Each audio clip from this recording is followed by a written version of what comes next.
அண்ணாமலைக்கு பாட்டி ஃபோன் பண்ணுறாங்க. ஃபோன் பண்ணதுமே அண்ணாமலைக்கிட்ட பேசிக்கிட்டு இருக்காங்க.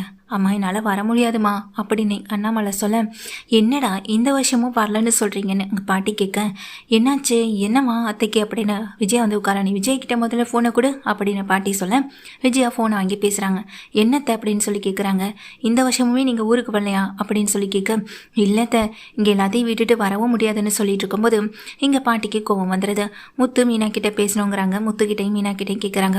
சரி பாட்டி நீங்கள் இவ்வளோதே கேட்குறீங்க, சரி நானும் மீனாவது கொஞ்சம் வந்துட்டு வரோம் அப்படின்னு சொல்லிடுறாங்க.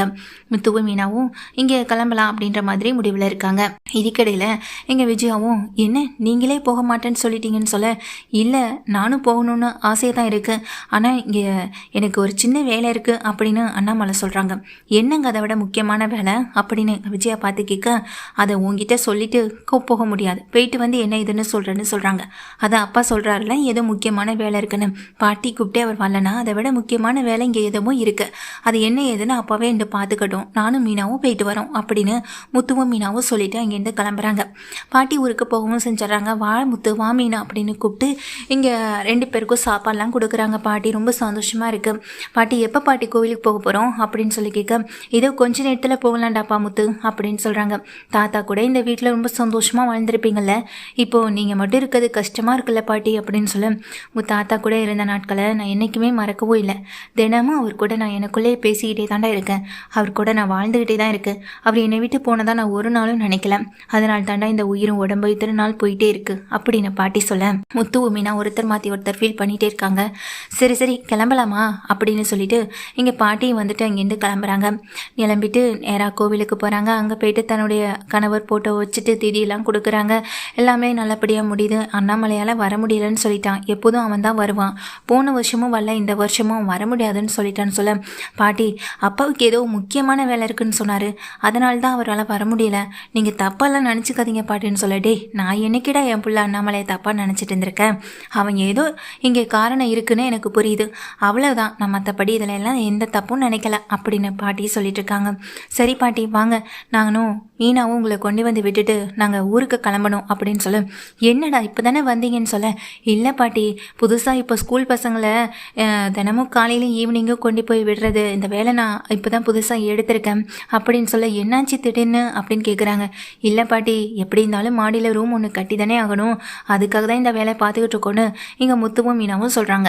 சொல்லிவிட்டு முத்து மீனா 2 பேருமே அங்கேருந்து கிளம்பிடுறாங்க.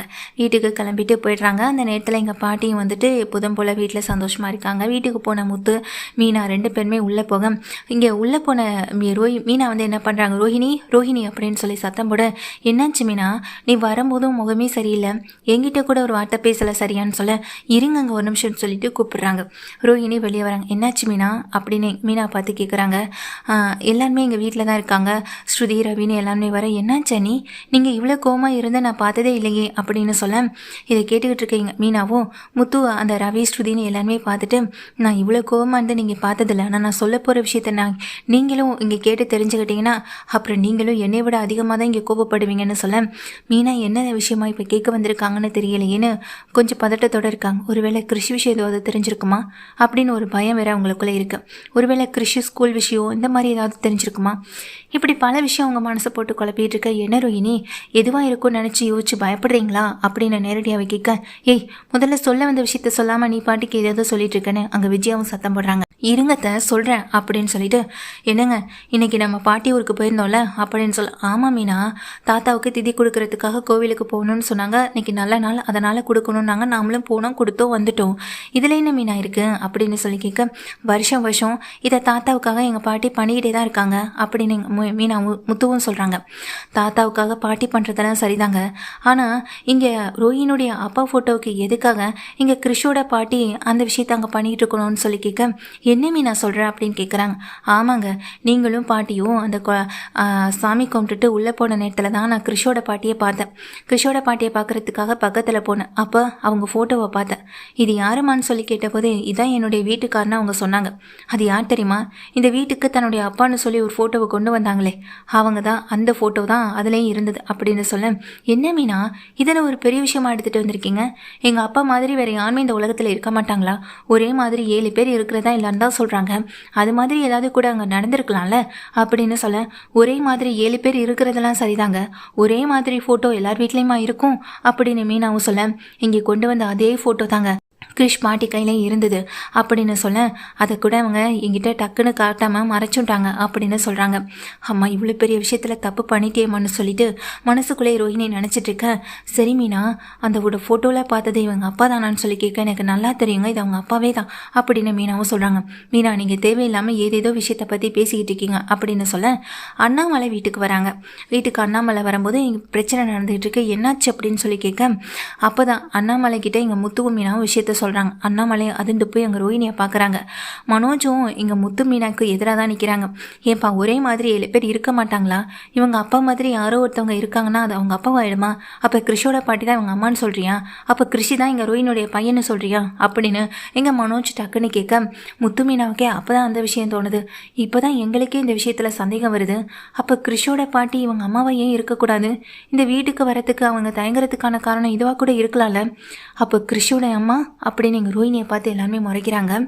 இவங்க எல்லாரும் இப்படி பேசுகிறத கேட்டு கோவப்பட்டேன். ரோஹிணியும் ரொம்ப கோவத்தில், தேவையில்லாமல் ஏதாவது பேசிக்கிட்டு இருக்காதீங்க முத்து, இந்த வீட்டில் நானும் மனோஜ் இருக்கிறத பிடிக்கல, அதுக்காக தானே இப்படியெல்லாம் பேசுகிறீங்க அப்படின்னு சொல்லும்போதும், ஏய் என்ன பேசிக்கிட்டு இருக்க நீ அப்படின்னு விஜயா வந்துட்டு இங்கே ரோஹிணியை பார்த்து சொல்ல, உடனே அண்ணாமலை சொல்கிறாங்க, முத்து மீனா சொல்கிறது தான் உண்மை அப்படின்னு சொல்ல, அப்பா அப்படின்னு எல்லாரும் அதிர்ந்து போய் இங்கே அண்ணாமலையை பார்க்க, அப்பாவோட தீதி, ஆனால் அதுக்கு நான் வரமாட்டேன்னு சொன்னதுக்கான காரணம், இன்றைக்கி நான் கிருஷி படித்த ஸ்கூல்லேருந்து ஒரு ஃபோன் வந்தது, கிருஷோட அம்மா யாருன்னு எங்களுக்கு தெரியும் அப்படின்னு சொல்லிட்டு அதை வாங்குறதுக்காக தான் நான் அந்த ஸ்கூலுக்கு போனேன். கிருஷோட அம்மா பற்றின டீட்டெயில்ஸ் எல்லாத்தையுமே கொடுத்தாங்க. அது யாரும் இல்லை, அவளுடைய ஃபோன் நம்பர்லேருந்து அம்மான்ற ஒரு சைட்லேருந்து எல்லாத்தையும் பண்ணதே இந்த ரோஹிணி தான் கிருஷோட அம்மானே எனக்கு அந்த ஸ்கூலில் இருக்கும் போதே தெரிஞ்சு போச்சு. அதுக்காக தான் நானும் இன்றைக்கி ஸ்கூலுக்கு வரமாட்டேன், இன்றைக்கி அதனால தான் நான் ஊருக்கு வரமாட்டேன்னு சொன்னேன் அப்படின்னு அண்ணாமலை சொல்கிறாங்க. அண்ணாமலை சொன்னதை கேட்டதும் இங்கே அத்தனை பேரும் ஆடி போய் நிற்க, என்னங்க சொல்கிறீங்க அப்படின்னு விஜயா பக்கத்தில் போக, முத்துமி நான் சொன்னது எல்லாமே உண்மைதான், இன்றைக்கி ஒரே நேரத்தில் 2 பேருக்கும் உண்மை தெரிஞ்சிருக்கு, இதுக்கப்புறம் வேறு என்ன வேணும்? ரோஹிணி உன்னால் இந்த விஷயத்தில் இதுக்கப்புறம் பொய் சொல்லி மறைக்க முடியாது அப்படின்னு அங்கே அண்ணாமலை ரோஹிணியை பார்த்து சொல்ல, ரோஹிணி தடுமாறி திணறி நிற்கிறாங்க. 2 பேரையும் பார்த்துட்டு, என்னங்க இதுக்கப்புறம் வேறு என்னங்க உண்மை வேணும்? இப்போ இதுக்கு என்னங்க பதில் சொல்ல போகிறீங்க? கிருஷோட அம்மா நீங்கள் தானே தெரிஞ்சு போச்சு, எதுக்குங்க இவ்வளோ பெரிய உண்மை இந்த வீட்டில் மறைச்சிங்க அப்படின்னு சொல்லி கேட்க, ஐயோ ஆமாம் அப்படின்னு சொல்லி இங்கே ரோஹிணி சத்தம் போடுறாங்க. ஆமாம், கிருஷோட அம்மா நான் இந்த வீட்டுக்கு வந்ததுக்கான காரணம் இங்கே மனோஜ் கூட சந்தோஷமாக வாழணுன்றதுக்காக தான். ஆனால் ஒரு நாளும் சந்தோஷமாகவே என்னால் வாழ முடியலைன்னு சொல்ல, எப்படி வாழ முடியும்? இவ்வளோ பெரிய பொய்யை சொல்லிட்டு எப்படி நீ அவன் கூட சந்தோஷமாக வாழ முடியும்? அவனே ஏற்கனவே எப்படிப்பட்டவனே எங்களுக்கு தானே தெரியும். அவன் கூட ஒன்றால் மட்டும் இல்லை, வேறு எந்த பொண்ணாலையுமே வாழ முடியாது. இவனை விட்டு ஏற்கனவே ஒரு பொண்ணு ஓடுனுச்சே, அப்புறம் அதை பார்த்தே நீ தெரிஞ்சுக்க வேண்டாம், நீ தான் வாலண்டியாக வந்து இவன்கிட்ட சிக்கிக்கிட்ட. நீ இவன் கூட வாழ்கிறதுக்கு வாழாமல் நீ உன் பையன் கூட இருந்திருக்கலாம். பேசாமல் நீ உங்கள் அம்மா வாழ்க்கையை அழிச்சு உன் பையன் வாழ்க்கையை அழிச்சு இப்போ நீ உன் வாழ்க்கையே தான் அழிச்சிட்டு இருக்க, அது உனக்கு தெரியவே மாட்டுது அப்படின்னு முத்துவும் மீனாவும் எங்கள் ரோஹிணியை பார்த்து திட்டமும் செய்ய, ஆமாங்க இவ்வளோ பெரிய உண்மையை மறைச்சிட்டு இதெல்லாம் எங்களால் யோசிச்சு கூட பார்க்க முடியல, நீங்களாம் இப்படின்னு யோசிக்கிற அளவுக்கு இருக்குன்னு எங்கள் ஸ்ருதியும் சொல்கிறாங்க. ரோஹிணி அழுதுகிட்டே எல்லாரையும் என்னை மன்னிச்சிருங்கன்னு சொல்ல, நீ பண்ண தப்பெல்லாம் அவ்வளோ சீக்கிரத்தில் மன்னிக்க முடியாதுரி, இப்போவே இந்த நிமிஷமே வீட்டை விட்டு வெளியே போ அப்படின்னு விஜயா வந்து திட்டமும் செய்கிறாங்க. முடியாது, என்னால் மனோஜை விட்டு நான் எங்கேயும் போக முடியாது, நான் பொய் சொன்னது, நான் எப்படியெல்லாம் உங்ககிட்ட ஏமாத்துனது இதெல்லாம் மனோஜுக்காக தான், இது எல்லாத்தையும் பண்ணிவிட்டு என்னால் மனோஜ் அவ்வளோ சீக்கிரத்தில் விட்டுட்டு போக முடியாது, நான் மனோஜ் கூட தான் இருப்பேன்னு மனோஜ் கையை இருக்க பிடிச்சிக்கிறாங்க. மனோஜ் வந்துட்டு என்ன பண்ணுறது, அவங்க அந்த அதிர்ச்சியில் மீள முடியாமல் நின்றுட்டே இருக்காங்க. டே மனோஜ் என்னடா பண்ணுற, நீயே இவ கழுத்தை பிடிச்சு வெளியே தள்ளடா அப்படின்னு இங்கே விஜயாவும் சொல்ல, அண்ணாமலை எதுவுமே பேசாமல் நிற்க, அப்பா என்னப்பா இதெல்லாம் அப்படின்னு பக்கத்தில் வந்து ரவி ஸ்ருதி அப்புறம் மீனா முத்துன்னு எல்லாமே கேட்க, இது நான் என்னப்பா முடிவெடுக்க முடியும், மனோஜ் எடுக்கிற முடிவு தான் எல்லாமேன்னு சொல்ல, இங்கே மனோஜுக்கு வந்துட்டு பயம் பதட்டம் அதிகமாகுது. இங்கே ரோஹிணி வந்துட்டு கழுத்தை பிடிச்சி வெளியே தள்ளணும் அப்படின்னு அவங்க அம்மா வேற ஒரு பக்கம் கம்பல் பண்ணிகிட்டே இருக்காங்க. ரோஹிணி தன்னை விட்டு போகிறதா நல்லதா இல்லை தான் கூட இருக்கிறது நல்லதான்னு ஒரு பக்கம் யோசிக்க முடியாமல் தண்ணீர் போய் நிற்கிறாங்க. இவ்வளோ பெரிய உண்மை மறைச்சவன் இனி என்னென்ன உண்மைகளை மறைச்சிருக்கான்னு தெரியலேன்னு ஒரு பயம் இங்கே மனசுக்குள்ளே ஓடத்தான் செய்யுது.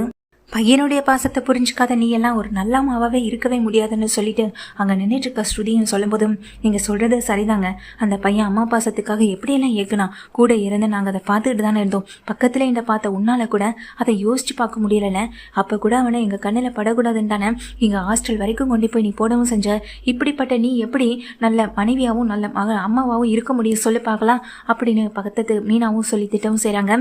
அந்த பையன் என்ன பாவம் பண்ணானோ, ஆனால் அவன் உனக்கு மகனாக வந்து பிறந்துட்டான், அதான் அவன் செஞ்ச மிகப்பெரிய பாவமும் கூட அப்படின்னு சொல்லிட்டு இங்கே மனோஜை பார்க்க, இனிமேல் எனக்கும் எங்கள் ரோஹிணிக்கும் எந்த உறவும் இல்லை, இனி அவள் என் முகத்தில் முழிக்கக்கூடாது, நான் இனி அவள் முகத்தில் முழிக்கவே மாட்டேன் அப்படின்னு மனோஜ் முடிவெடுக்க, இங்கே கையை பிடிச்சிட்டு கதறிட்டு இருக்க ரோஹிணி டக்குன்னு கையை விடுறாங்க. மனோஜ், நான் சொல்கிறதை கேடு மனோஜ் அப்படின்னு சொல்ல, நீ சொல்கிறதை இனி நான் கேட்க தயாராக இல்லை, உனக்கு எனக்கும் இருக்க இந்த உறவு இதோட முடிஞ்சு போச்சு, இனி நீ யாரோ நான் யாரோ, இனி என்னை பார்க்க இந்த வீட்டுக்கு நீ ஒருபோதும் வரக்கூடாது அப்படின்னு சொல்லிட்டு இங்கே ரோஹிணியை பிடிச்சி கழுத்தை பிடிச்சி மனோஜ் வெளியே தள்ளவும் செய்கிறாங்க.